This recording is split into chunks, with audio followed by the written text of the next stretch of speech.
ایک نہایت سنسنی خیز مجرم کی تلاش کا منظر دیکھا۔ ہفتوں کی تلاش اور جستجو کے بعد 2 بندوق والا کرولی جو قاتل تھا اور ایسا بندوقچی کہ نہ اسے شراب کی عادت تھی نہ تمباکو پینے کی، اپنی معشوقہ کے کمرے میں جو ویسٹ اینڈ ایونیو میں واقع تھا محصور ہو گیا۔ 150 سپاہیوں نے مکان کے سب سے بالائی حصے کے مخفی کمرے کا محاصرہ کر رکھا تھا۔ چھت میں سوراخ کر کے پولیس نے اشک آلود گیس کی دھونی دی تاکہ کرولی قاتل کسی طرح کمرے سے باہر آئے۔ پھر انہوں نے گرد و پیش کی عمارتوں پر مشین گنیں چڑھا دی اور 1 گھنٹے سے زائد عرصے تک نیو یارک کا خوبصورت ترین محلہ گولیوں کی آوازوں اور مشین گنوں کی دنادن سے گونجتا رہا۔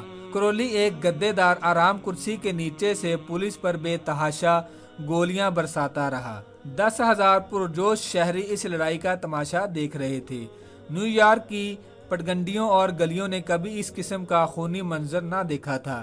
جب کرولی پر قابو پا لیا گیا تو پولیس کمشنر اوروئی نے کہا کہ 2 بندوق والا قاتل ایسا خطرناک مجرم ہے کہ نیو یارک کی تاریخ میں کبھی دیکھنے میں نہیں آیا۔ کمشنر نے کہا کہ کرولی پر اگر چڑیا کا پر گر جائے تو وہ شبے میں قریب والے شخص کو قتل کر دیتا ہے، لیکن خود 2 بندوق والے کرولی کا اپنی نسبت میں کیا خیال تھا؟ یہ جاننا اس لیے ممکن ہے کہ جب پولیس اس کے کمرے کو گولیوں کا نشانہ بنا رہی تھی تو وہ ایک خط لکھ رہا تھا جس کا مخاطب وہ شخص تھا جس سے بھی یہ خط متعلق ہے۔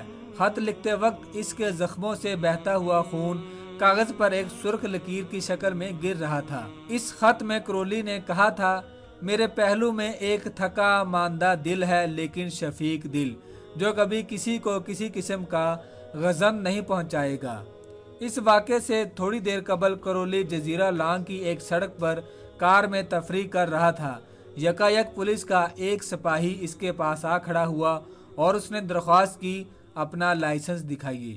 بغیر ایک لفظ کہے کرولی نے اپنی بندوق نکالی اور پولیس کانسٹیبل کو گولی کا نشانہ بنایا اور اسے وہیں ڈھیر کر دیا۔ جب مرنے والا آفیسر گرا تو کرولی اچک کر کار سے باہر نکلا اور اس نے پولیس آفیسر کا پستول نکال کر اس کی ناش پر ایک اور گولی چلائی۔ یہی قاتل اب یہ کہہ رہا تھا کہ میرے پہلو میں ایک تھکا ماندہ دل شفیق دل ہے جو کبھی کسی کو کوئی غضندہ نہ پہنچائے گا۔ کرولی کو پھانسی کی سزا کا حکم سنایا گیا۔ جب اسے پھانسی گھر تک لے جایا گیا تو کیا اس نے یہ کہا تھا کہ یہ ہے وہ سزا جو مجھے قتل کی پاداش میں ملی ہے؟ نہیں، بلکہ اس نے یہ کہا تھا کہ یہ مجھے اپنی جان کی حفاظت کرنے کا اجر مل رہا ہے۔ کہانی کا مرکزی نقطہ یہ ہے کہ وہ بندوق والے کرولی نے کسی چیز کا الزام اپنے ذمے نہیں لیا۔ کیا آپ یہ سمجھتے ہیں کہ سب ملزم اور مجرم ایسا نہیں کرتے؟ اگر آپ کا یہ خیال ہے تو سنیے، میں نے اپنی زندگی کا بہترین حصہ لوگوں کی مسرتوں اور ان کے لیے راحت کا سامان باہم پہنچانے میں صرف کیا ہے، اور مجھے اس کے صلے میں گالیاں دی جاتی ہیں اور میری زندگی ایک مفرور انسان کی زندگی بنا دی گئی ہے۔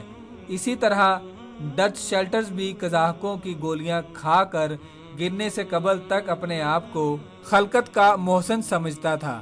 ڈچ شیلٹر نے، جو نیو یارک کا سب سے خطرناک گنڈا تھا، ایک اخبار نویس کو دوران ملاقات میں کہا کہ وہ خلق خدا کا محسن ہے۔ اپنے اس عقیدے پر اسے ایمان تھا۔ اس موضوع پر سنگ جیل کے داروغوں سے میری بڑی دلچسپ خط و کتابت ہوئی۔ داروغہ جیل لکھتا ہے کہ شاید ہی چند مجرم ایسے ہوں جو اپنا جرم تسلیم کرتے ہیں۔ یہ مجرم ایسے ہی انسان ہیں جیسے کہ میں اور آپ۔ یہ تو یہی کرتے ہیں اور بیان دیتے ہیں کہ یہ آپ کو بتائیں گے کہ کیوں انہوں نے تجوری توڑی یا کیوں فوری طور پر بندوق کے گھوڑے پر ہاتھ رکھا۔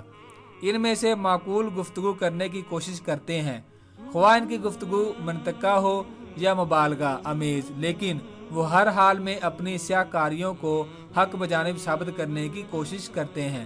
چنانچہ ان کا یہ پختہ عقیدہ ہے کہ انہیں قید و بند کی سزا ہرگز نہیں ملنی چاہیے تھی۔ اقرار کپون، 2 بندوق والا کرولی، ڈچ شیلٹر جیسے دلیر لوگ اپنے آپ کو ہر الزام سے بری سمجھتے ہیں، تو ان لوگوں کا کیا حال ہوگا جن سے مجھے اور آپ کو روز مرہ سابقہ پڑتا ہے۔ جان دانا میکر انجہانی نے ایک دفعہ اعتراف کیا کہ مجھے 30 برس پہلے یہ بات معلوم ہوئی تھی کہ کسی کو سرزنش کرنا بیوقوفی ہے، مجھے اپنی کمزوریوں پر غالب آنے میں کافی زحمت اٹھانا پڑی ہے۔ میں اس امر پر کبھی چین بجبی نہیں ہوا کہ خدا نے ذہانت کو مساوی طور پر تقسیم کرنا مناسب نہیں سمجھا۔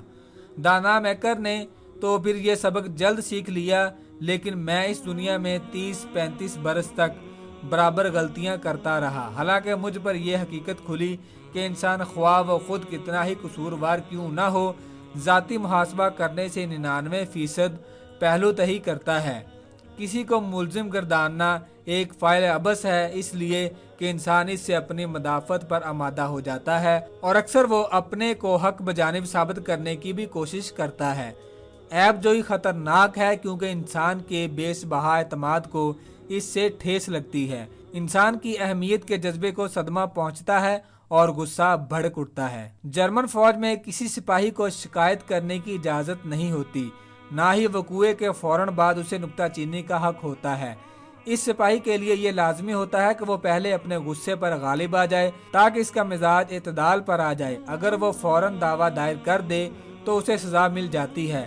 ارباب حل و عقد کو ایک ایسا ہی قانون دیوانی میں رائج کرنا چاہیے یا قانون بڑبڑاتے ہوئے والدین پر، شکایت بیویوں، ناک منہ چڑھاتے ہوئے مالکوں اور لاتعداد نکتہ چینیوں پر لاگو ہونا چاہیے۔ تاریخ کے ہزارہا صفحات فضول نکتہ چینیوں کے قصوں سے بھرے پڑے ہیں۔ مثال کے طور پر صدر تھیوڈر روز ویلٹ اور صدر تافت ہی کا تنازع لیجیے۔ اس تنازع سے ریپبلیکن پارٹی دو حصوں میں بٹ گئی۔ اس نے ڈورسن کو وائٹ ہاؤس میں مسند نشین کر دیا، جس نے عالمگیر جنگ کے متعلق نہایت جرأت مندانہ الفاظ لکھے اور تاریخ کا رخ پھیر دیا۔ آئیے ذرا واقعات کو جلدی سے دہرائیں۔ تھیوڈر روز ویلٹ 1908 میں وائٹ ہاؤس سے نکلا۔ اس نے تافت کو صدر بنایا اور خود شیر کے شکار کے لیے افریقہ چلا گیا۔ جب واپس آیا تو آبلے کی طرح پھوٹ پڑا۔ اس نے تافت کی قدامت پسندی کی ندامت کی، تیسری مرتبہ اپنے لیے نامزدگی کی کوشش کی، پھر بل مرز پارٹی بنائی اور جیوپلی چھوڑ کر سب کچھ منہدم کر دیا۔ انتخابات جو بعد میں ہوئے، ان میں ولیمز ہاؤس، تافت اور ریپبلکن کی حمایت صرف 2 ریاستوں نے کی۔ یہ 2 ریاستیں درماؤنٹ اور اٹاوا تھیں۔ اس قدیم جماعت کی تاریخ میں ایسی تباہ کن شکست کبھی بھی نہیں ہوئی تھی۔ تھیوڈر روز ویلٹ نے صدر یافت کو مرود الزام ٹھہرایا، لیکن کیا صدر تافت نے بھی یہ الزام تسلیم کیا ہے؟ کبھی نہیں۔ اس نے آنسو بہاتے ہوئے کہا تھا، میری سمجھ میں نہیں آیا کہ جو کچھ میں نے کیا میں اس کے علاوہ کچھ اور بھی کر سکتا تھا۔ قصور کس کا تھا، روز ویلٹ کا یا تافت کا؟ جانیے اگلی ویڈیو میں۔ اس نے آنسو بہاتے ہوئے کہا تھا، میری سمجھ میں نہیں آیا کہ جو کچھ میں نے کیا میں اس کے علاوہ کچھ اور بھی کر سکتا تھا۔ قصور کس کا تھا، روز ویلٹ کا یا تافت کا؟ جانیے اگلی ویڈیو میں۔ دوستوں میں امید کرتا ہوں آپ کو میری آج کی یہ ویڈیو پسند آئی ہوگی۔ اس طرح کی اچھی ویڈیوز دیکھنے کے لیے میرے چینل کو سبسکرائب کریں، گھنٹی کے بٹن کو پریس کریں، ویڈیو لائک کریں اور ہمیں کمنٹ کر کے یہ ضرور بتائیے کہ آپ کو ہماری ویڈیوز کیسی لگ رہی ہیں۔ پھر دوستوں ملتے ہیں نیکسٹ ویڈیو میں۔ اللہ نگہبان۔